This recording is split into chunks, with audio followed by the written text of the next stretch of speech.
การกล่าวคำสัตย์นี้ข้าพเจ้าพึงเจริญในพระศาสนาของพระศาสดาธัมมังเน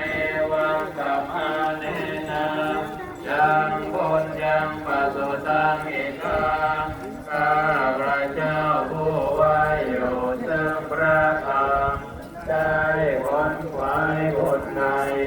ปัจจุบันสาเสปิอันตรายาเมอาหิสงสาสเตชัสสะอันตรายทั้งปวงได้มีแก่ข้าพเจ้าด้วยเจริญบุญนั้นไปสวรรค์ด้วยจิตตะวา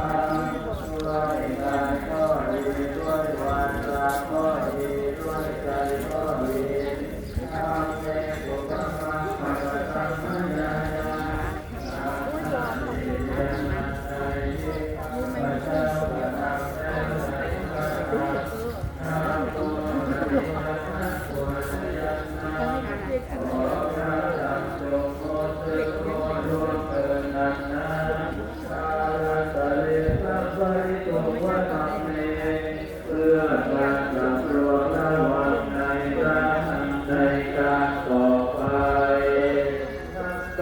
ยังสังขา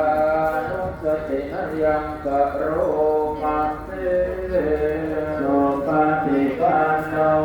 ภะคะวะโตสาวกสังโฆพระ